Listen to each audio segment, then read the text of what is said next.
Howdy, I'm Paul Isagoder. This is Author's Dozen, a podcast where I explore barriers to storytelling by writing one novel every month for 12 months. Please enjoy.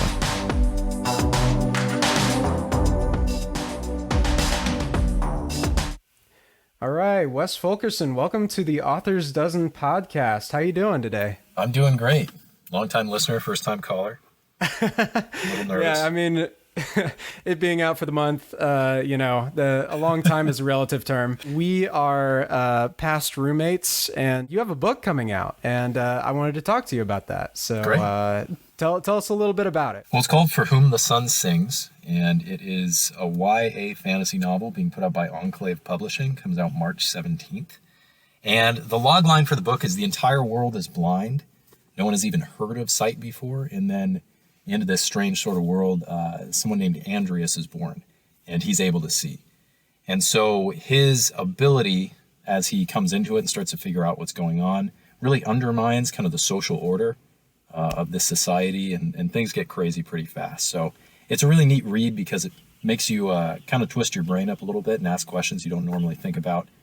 And there's a lot of twists that I'm not going to give away. It's a fun book. Yeah. So how was that for you? Being a sighted person. I know you had a few references in the back of your book. Would you like to talk at all about what it was like writing a book about blindness and sight? Coming from one of those two camps. Yeah, definitely. Yeah, it's one of those weird things. On the one hand, you think, okay, can I write this because I can see? But, it's a lot easier than the other way around, right? Did you ever see that movie, The Bird Box? Unfortunately, I missed it, but I know the general gist. Well, fortunately, you missed it, I think was what you meant. Weird movie. But after that came out, everybody was doing the Bird Box challenge where they tie blindfolds around their eyes and try to drive and stumble around and generally harm themselves. Right. So I was writing this book before that movie came out, to be fair, and I was doing pretty much the same thing, except for the driving. Right. It sounds silly, but legitimately, as a writer, you need to know what things feel like. So it's like, all right, how can I walk down the stairs without seeing? How far can I get down the road just by listening? What's it like to use the walking stick? I don't know if it's politically correct, but I needed to know, so I actually did some of those things. And there's a really great guy you referenced, I mentioned in the back of the book. There's a guy named Tommy Edison, who I really want to be friends with. So I hope he listens to your podcast, reaches out. But he had a YouTube channel called The Tommy Edison Experience.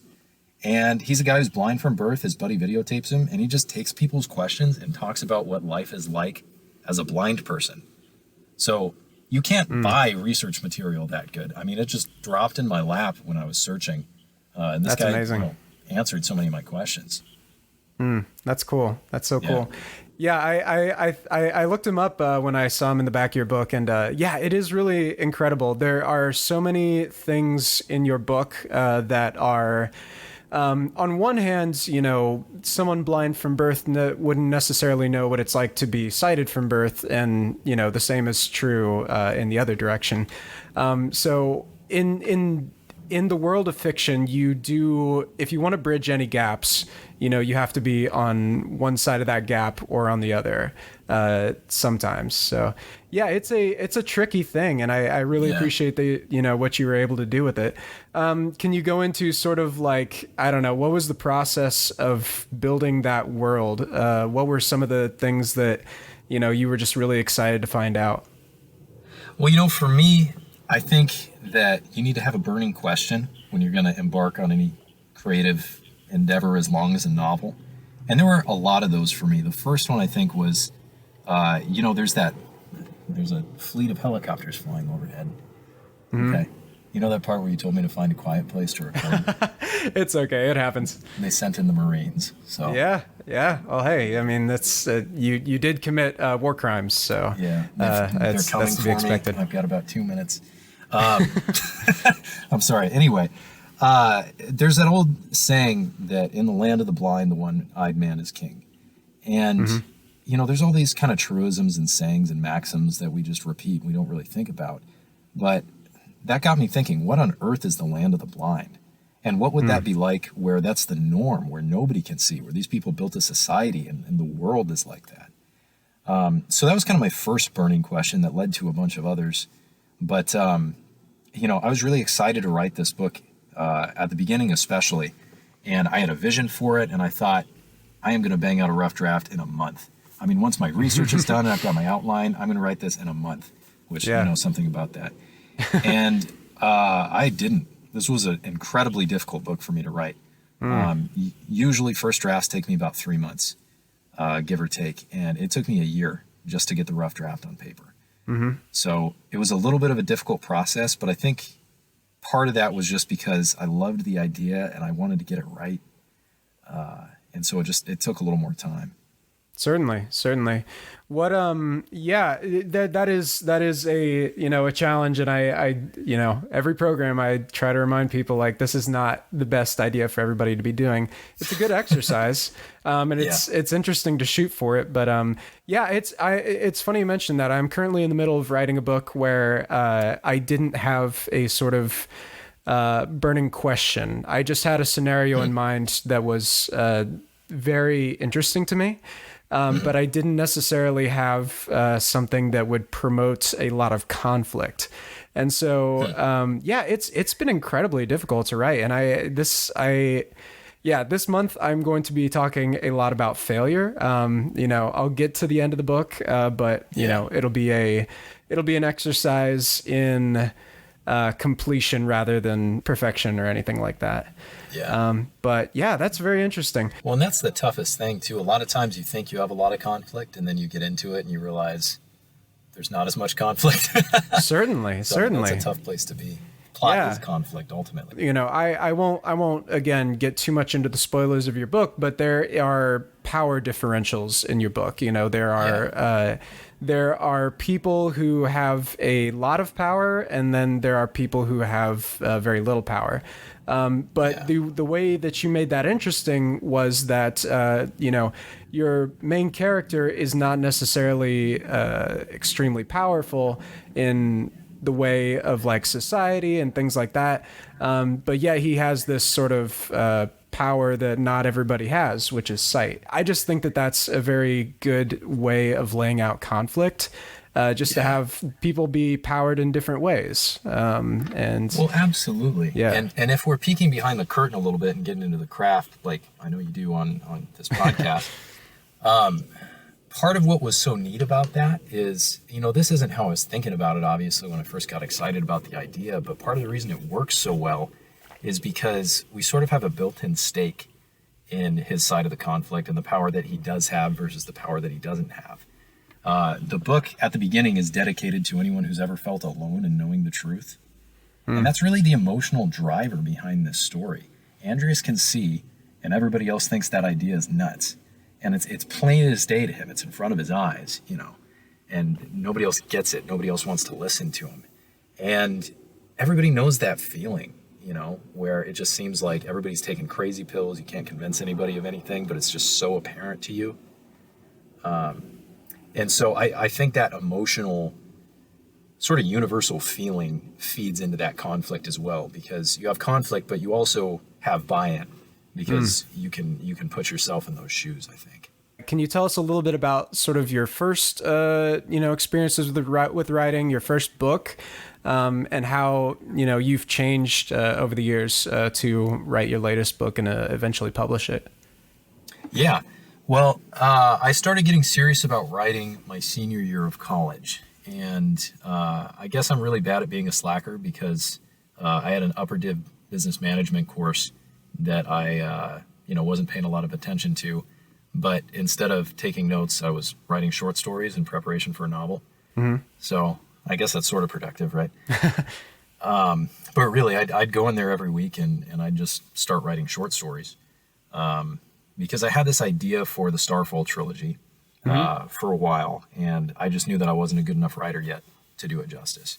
And so I practiced. And I practiced inside the world. I wrote a novella that I called Incus after one of the characters. And when I got out of school, I just started writing, you know, and I knew that I would have a problem with getting stuck in the infinite loop of this isn't good enough, this isn't good enough, this isn't good enough. And I didn't want to end up, spending a year and having 2 paragraphs done. Right. So when it got time to actually start writing the novel, I actually just bought a notebook full of paper and some pens and got after it, because I knew that I can't edit if it's in ink. So I can edit later, when I put it into the computer. And I just, I had my quota every day. I'd write 10 pages every day. And, every once in a while I'd know that I'd come to a problem I hadn't thought about quite enough, and, go off and take some time and solve some problems and come back. But it was interesting, it was a lot of world building for me that first time around. And I was really excited about the story. And, you go back and you read it years later and it's like, wow, I was not a very good writer. Everybody's, freshman effort is going to have some ups and downs, certainly. But could you tell us a little bit about that experience? Yeah, definitely. The interesting thing about it is a lot of people still loved the book. Certainly, yeah. I mean, we moved about 5,000 copies of it. That's amazing. Which, for somebody who's 20 years old and no idea what he's doing and by himself without any real marketing is not terrible. And a lot of people really love the characters and love the story.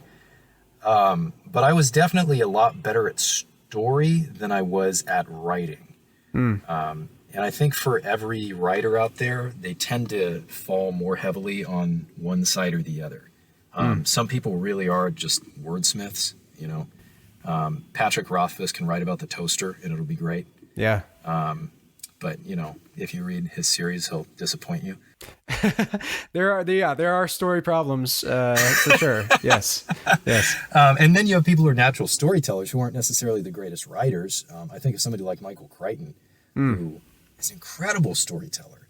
And, his prose is nothing to write home about, no pun intended. Right. But his stories are so good you don't care.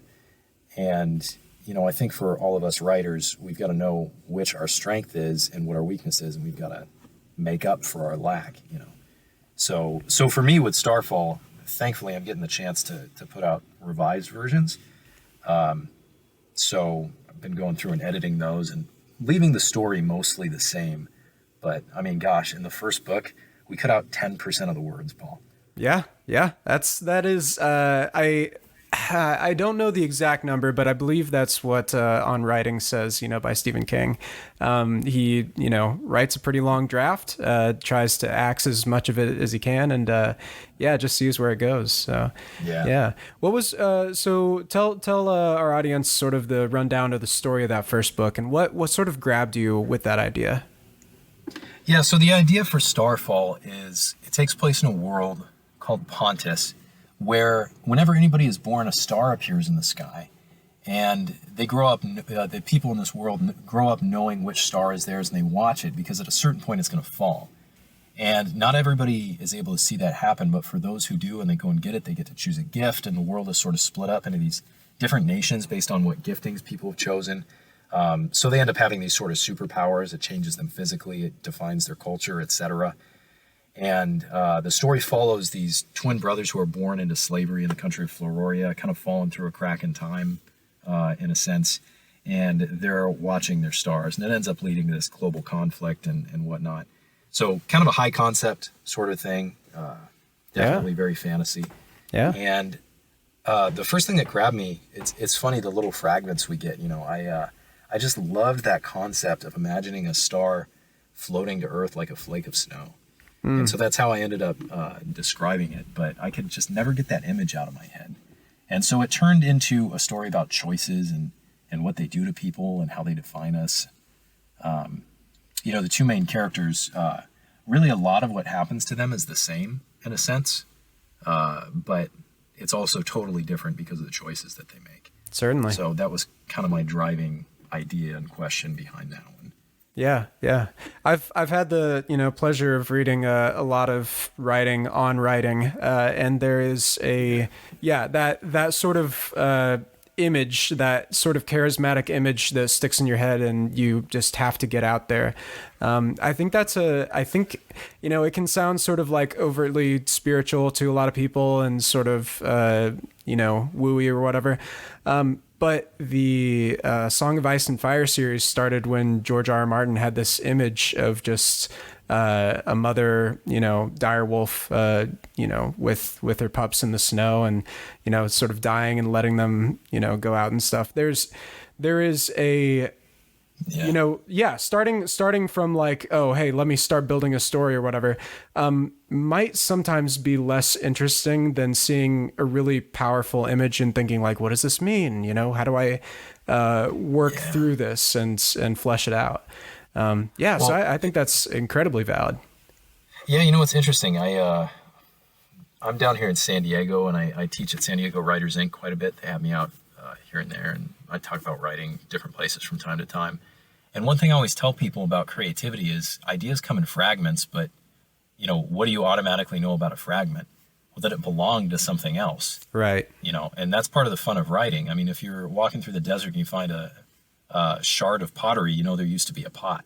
And it's the same thing with these ideas that we get for books. We have this very vivid image sometimes. And so then we start asking questions. Okay, how'd they get there? Why are they there?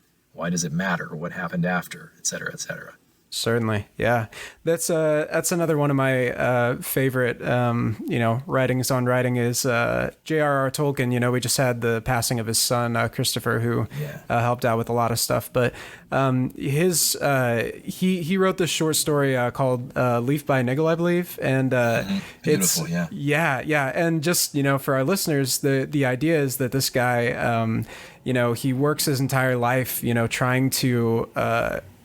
realize the painting of this leaf, a single leaf on a tree, and then he dies having not completed it, and goes to the afterlife and sees the tree that the leaf belongs to. The world is big and bigger than we can sort of realize.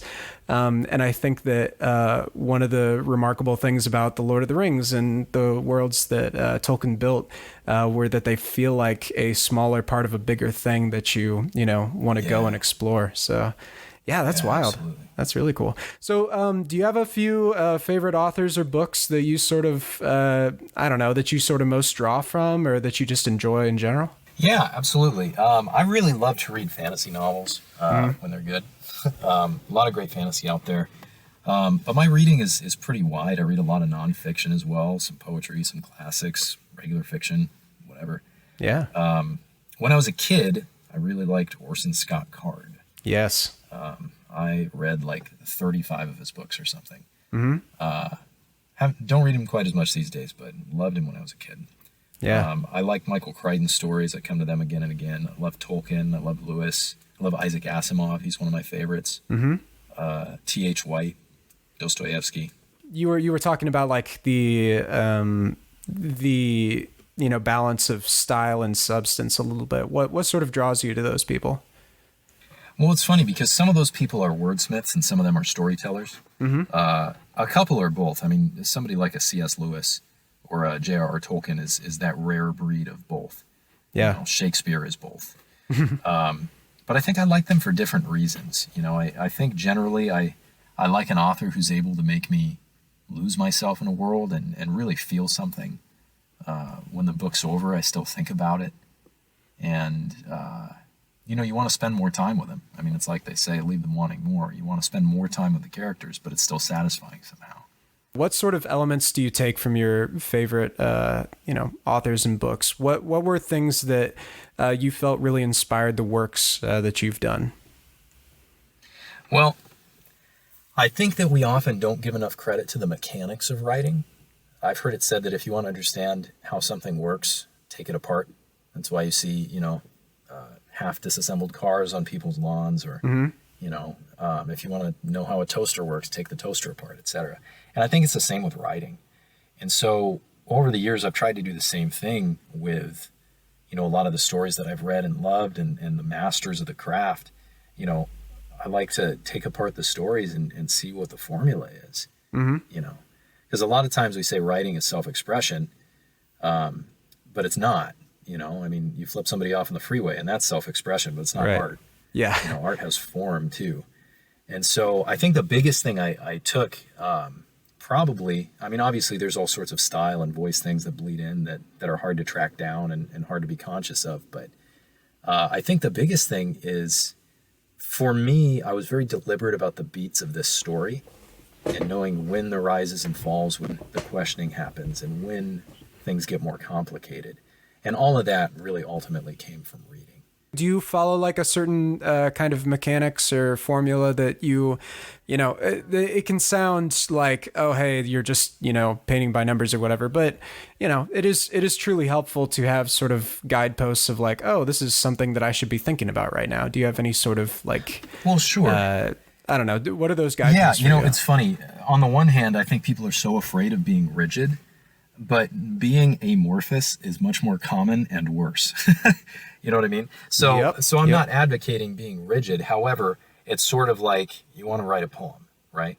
And you've got an idea of what a poem is. There's poetic forms and, where your rhyme scheme is and where the accents are and how many syllables every line has, et cetera, et cetera. And then people will say, well, it doesn't have to rhyme to be a poem. And they're right. That's true. There's some poetry that doesn't rhyme. So you write, a poem that doesn't rhyme. Well, you can only get so many steps away until finally you have to say, you know what, you're just an idiot. That's not a poem. If you're tying a cat to a ceiling fan and painting him red, that's not a poem, Right, so we're just no longer in the realm of doing the thing that you claim that you're doing. And I think it's the same with story mechanics. There definitely are some people who are very rigid. And I definitely don't say this name as a detraction because he's wonderful and everyone should read him. John Truby is this brilliant script doctor. He's got a book called The Anatomy of Story. And he's one that I actually think is very rigid in how he tells people to write. But I think that's because he comes from the editing side, So for me, I think that there are certain universal story beats that you need to hit, but you can put them out of order. And there's a number of elements that you can't ever lose, but there are a number of elements that go in sometimes, and sometimes they don't, and you can put a twist on them, etc. If your story doesn't have an all is lost moment, you're doing it wrong, right? If you don't have inciting action, it's not a story. If you don't have denouement, it's falling action. You haven't completed the book in a satisfying way. But by the same token, maybe you don't need to follow every single block that they tell you to put in. But you still need to have enough of it to where it's still itself. Does that make any sense? Yeah, certainly. No, knowing how to be a formalist first, and then, figuring out, hey, what of this can I alter or change? Yeah. I would prefer that, Picasso, people become masters of sort of formal art, and see at least what tools are available to them, for when they do their crazy cubist stuff. Well, exactly, and a lot of people probably don't know that. Yeah. I'm sure you do. I know that you're educated in the arts. Picasso's early work was very realistic, and he studied at art school. He knew what he was doing, and so when he decided to break the rules, it was deliberate. Yeah, certainly. There is a stark difference between making something because it is easier and making something because you want to break the rules. So that's a very good point. So you were talking about sort of your teaching role. What does that look like? What are you, what does life as a writing teacher and tutor and mentor look like? I don't know that I would book myself that way.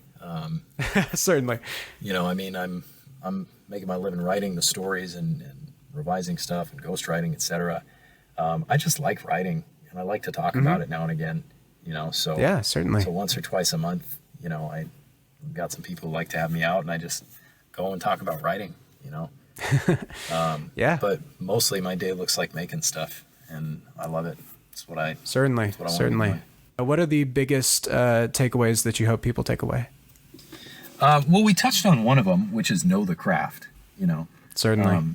At this stage in my career, sometimes when people come to me bright-eyed and bushy-tailed with their first book idea, you obviously want to be supportive, but at the same time you're thinking, how do I break to this person what a monumental amount of work is in front of them if they want this to actually be good?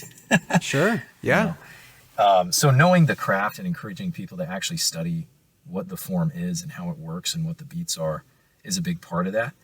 But beyond that, I mean, there's just so much to talk about. I think being a good writer is balancing the true paradoxes of our craft. And I'm sure you know what I mean by that a little bit. It's like, if you don't listen to any criticism, you're a terrible writer. And if you listen to a bunch of criticism, you're a terrible writer. Right, certainly. Bringing up Orson Scott Card again, I got to hear him speak years ago. And he said one of the most brilliant things I've heard on writing. He says, as a writer, you need to understand two equal and opposite things. Number one, your writing is a gift from God. It was sent down on a golden platter from heaven. Don't let anyone touch it. It's perfect. Mm-hmm. You're the writer. The earth is blessed to have what came out of your pen. And the second thing you need to know is that it's trash. Certainly. Yeah. And you need to know those things at different times too. Yeah. Like, sometimes it's a remarkable amount of, cognitive dissonance to say like, yes, I think that my work is, worth, someone at the supermarket, like spending $5 or $10 and like, however many hours, consuming it. And yet at the same time, being like, well, yeah, this could use some work. This could use some improvement. There are, those two things are not diametrically opposed. But they certainly, I don't know, they certainly come in handy at different parts of the writing process. It's an apparent contradiction, and writing is full of those. Yeah, for sure. Where are you like right now with regards to that? Like, are you working on the next book right now? Mostly in the revision and like marketing process, or what does that look like? I am in a whole ball of crazy as well. Gosh, I'm most of the way through the first book in another fantasy trilogy. I'm in the first act of a play. To name a couple of the many projects that I'm doing. I'm ghostwriting a book for somebody that I'm really excited about. I can't talk about it just yet, but sure. I think people are really, really going to enjoy this guy's story. That's great. But insofar as For Whom the Sun Sings is concerned, and my publisher, we're doing a lot of promo stuff right now. We'll have a book trailer that's going to be dropping in about a month. I got to record the audiobook, which was really neat. I've never amazing. Had an audiobook for one of my books before. Yeah. So that was cool. I actually got to read it. I had to audition to read my own book, which was a little weird. But, yeah, for sure. Necessary. Well, they have to know that you can read as well as write, which is important. Definitely not always the case. So I guess It's good that they were on the safe side.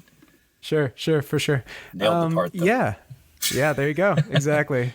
No, it's the Charlie Chaplin coming in third place at the Charlie Chaplin lookalike contest sort of thing. So, yeah. You mentioned that one thing you sort of wanted to go over is just how real life experiences move you to write and act as sort of grist for the mill. Yeah, I just think it's interesting. That's all. That's the phrase that the old writers use: grist for the mill. You kind of got this big funnel of life experience, and you don't know exactly what's going to get refined and come out and be useful, but you need to put a bunch of things in there in order to get interesting stuff out. But it's funny, my wife and I were talking about this, about things that have happened to me that unconsciously bled into my work for Whom the Sun Sings. And so a couple of interesting stories. In For Whom the Sun Sings, without getting into too much detail, there is a moment of absolute panic throughout the entire society. I mean, abject terror that just comes on like the flip of a switch because of a certain situation. Yeah. And we were talking about, where does that idea come from? Where does that feeling come from? Well, in 2012, a buddy of mine named Brad and I went to Europe. And one of the things we wanted to do was we wanted to go to Pamplona, where they have the running of the bulls. So I went and I ran with the bulls. And what was really interesting about that was I showed up, well rested, wearing what you're supposed to wear, knowing what the course looks like. I was in good shape. I was sober. And most of the thousands of people there to run with the bulls that week were none of those things. Right. And so, it's 6 a.m, the sun's barely out. Everybody's in this crowded cobblestone street. A lot of people still drinking, which is just a great idea before you're about to be chased by a terrifying, huge behemoth. Yeah, sure. And a sober bull Yeah, to be totally honest. yeah, exactly. But what was interesting was, I'm there bouncing on my toes, getting ready, like, I'm gonna have a good time, but I want to survive this thing, so I'm sober minded, and everybody else is laughing and joking and having a great time, and then all of a sudden you hear the cannon shot. They actually shoot off a cannon, and all of a sudden everyone shuts up, and thousands of heads turn at the same moment and look down this long, narrow cobblestone street that all of a sudden seems to get longer, and they are coming. And you hear the hooves coming. And all of a sudden, everybody who's laughing and joking to have a great time just lost their crap. Panic like I have never seen in my life. People throwing each other to the ground. I had to knock hands off of me. There was a big group of people that fell in front of me, and that's the thing that you do not want to do, is you do not want to fall. There are 14 bulls coming after you. So there was this big domino of people. Not to mention the people, yeah. People get trampled all the time. I'm jumping over bodies and whatever. But that experience really fed in because I can write about, mass panic because I've seen it. Right. Yeah. There's another scene in the book where, again, without getting into too much detail, our main character, Andrius, just has the worst feeling of doom of how did I get here? Oh my gosh, like the worst has come upon me, and I was thinking, the emotions in that scene are very real. And my wife and I, like I said, we're trying to figure out where some of these things come from. Several years ago, it was probably a year before we lived in the same house up in LA. Anyway, I was sitting at a stoplight one time, and the light turned green. And so I went, but I saw it out of the corner of my eye. It was the other light. And so another car was already going, 45 miles an hour or whatever. And by the time I realized my mistake, I was halfway in the intersection. Right. And that's actually not the moment of, oh no, what have I done? That's still like panic. So I hit the gas and I tried to get out of there, but this thing just slams into the side of my car, T-bones the crap out of me. And I had just hit the gas. So between that and getting slammed, I actually ended up ramming head on into a very surprised police officer's car across the street from a police station. Yeah. So there was me in a car filling with smoke with my hands shaking and, at a sudden stop thinking, this is a dream, right? Like I'm going to wake up. There's no way anything this horrible is happening right now. But it's interesting because all those emotions go into the writing, and they find their proper place. So it's interesting to think of a couple of those instances that bleed in, It brings back that, image thing that you were talking about earlier. You just have this thing in your head that you just can't quite, escape from. That is a powerful starting point for any scene, any story. And it was so emotionally impactful that it's like, well, everybody should know about this, or, everybody should, should be interested at least in these sort of feelings that I felt. Yeah, I hear that like literally a week after I moved out of the house we used to share, a paranoid schizophrenic moved in, I think. there was trouble, and maybe that's a story I'll tell someday. But I wrote an entire book around that emotional experience. Wow. And just trying to process, because like you said, your feelings in that situation, I'm sure there were a lot of feelings of conflict, Yeah. Am I at fault for this? Or, what could I have done differently? How much of this is just my brain being, just being loopy. And there's a lot to sort of process with that, and you get to work that out in your writing. There's an element of therapy to that. What would you suggest for people? Would you suggest that they try to go out and have like big wild experiences, or just use what they have? Within reason. If you have a great opportunity, to go travel, great, go for it. But by the same token, I think what's even more important than running after experiences is to have eyes, and to recognize things that happen to you. Because, if you lead a boring life, you're probably not paying attention. Right. There's significance to a lot of things that we might not think there is unless we're paying attention. Yeah, so, absolutely. I mean, definitely put yourself out there, learn new things, etc. But I also don't think you have to wait for an oncoming train and dive out of the way to be a good writer. Yeah. And in fact, there's sort of an element of what's the right way to say this? It's sort of contrived if you do that almost. You know, I mean, the sorts of things that stick with you are going to happen. You know. Mm-hmm. Yeah, for sure. No, there's definitely a strong emotional difference between putting yourself in the path of the train and then, you know, throwing yourself away, and, you know, being put there, you know, not of your own volition. Yeah, exactly. There's a very deep divide between those two things. You know, this is a Neil Gaiman thought, not a me thought, but there's also a danger of just living your life, you know, at a remove. And being like, hey, this is material. Yeah, I don't know. Again, it's different than actually living it and processing it later. Yeah, exactly. Than just being like, this is so that I can be a better writer or whatever. I was just saying, so many things are a matter of perspective, you know. Maybe somebody was lying to me and having fun with me, but I've been told that over in Australia, when Australians come to visit, you know, New York or San Diego or whatever, they come to the States and they see pigeons. They just think they're these gorgeous birds. Oh my goodness, look at the green and the purple and the multicolored, and it's wonderful. And we're like, that thing just ate a Band-Aid. It is a rat with wings. But, you know, so much of being a writer is finding the beauty in things. And, you know, it's out there. There are incredible things around you. You just need to learn to see the magic a little bit. Certainly. That's very cool. There's a terrible bumper sticker somewhere in there.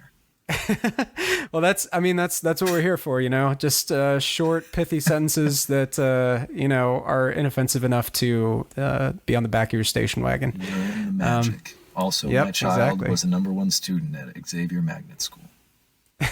What are you reading right now? What's a book that, you know, either now or recently did have you pretty excited? Most recently, I've been on a little bit of a history kick. I've been going through the Killing series that Bill O'Reilly did with Martin Dugard. Mm-hmm. So I started with Killing Kennedy and then Killing England, which was about the Revolutionary War. Right. And right now I'm reading Killing the Rising Sun, which is just a series of people throwing rocks into the sky. For Who the Sun Sings. There you go. You just have to read every book with sun in the title. That's your research. Yeah, exactly. I don't know. So on the nonfiction side, I've been enjoying those. The last novel I read was A Gentleman in Moscow by Amor Towles, because a lot of people told me to read it. It was a lot of fun. Yeah. What was fun about it? I've had that on my list as well. You know, it's a slower paced book. It's got a lot more plot probably in the last third than in the beginning. Mm-hmm. But honestly, that sort of is what's nice about it. I'm not somebody who reads literary fiction all the time. But every once in a while, it's nice to take a step back and enjoy the details and enjoy the setting and enjoy the words. And that really is the heart of it. I mean, it's really more of a character study than anything else. You know, you get to know this guy, you get to know the environment, and it's delightful to slow down a little bit every once in a while. Yeah, totally. I had the same experience with the recent book, A Long Way to a Small Angry Planet, I believe is the title. And it was a book that I hated almost about halfway through. And it was just, you know, I was just barely clinging onto it. And then like a plot happens, you know, and it's one of those books where, maybe in retrospect, I even like it more just because, you know, there was a sense of like, oh, we're just going about our day. Here we are living and, you know, being out in space with like space algae or whatever. And then like a story happens. It's like, whoa, I don't know. There's something exciting about that. Yeah. So, I mean, David Mamet would not approve, but you know, every once in a while. Well, David Mamet wouldn't approve a lot of things, so that's all right. Yeah, that's true. A lot to learn from that guy, though. I'll tell you what. Yep, for sure. Yeah, I think it was last year. We'll have to wait for your master class. So we can pay like $39.99 and hear what we heard here today. Where can people find this thing? You know, right now the best place to get it, since it's not actually out yet, is Amazon. It's open for pre-orders. And my publisher is doing a limited edition hardcover run. So people are already buying them. And if you're interested in getting a nice hardback, go to Amazon. Check them out. You can also follow me for updates at WA Fulkerson on Instagram, or go to wafulkerson.com. And it's a worthwhile read. You know, I know it sounds a little self-serving to say that about your own book, but I've written a lot of books at this point. This one's special, so I hope people enjoy it. Yeah. Well, I had a really great time reading it. You know, it was a pleasure, you know, finally getting a galley copy of something, you know, before everyone else gets it. That's the whole reason I started this podcast. You fell directly into my trap. Perfect. So there we go. Thank you so much for coming on and having a talk with me, man. I really appreciate it. My pleasure. Hey, and if you'll allow me, I actually have one more thing to say. Yeah, please do. We'll stick it in. Okay, so I actually have been listening to your podcast, just so you know. And I think something that you've left out that I think readers should know, you know, you've set out on this crazy journey to write 12 novels in 12 months. I know for a fact that you're going to do it. And the reason why I know is because I used to live with you.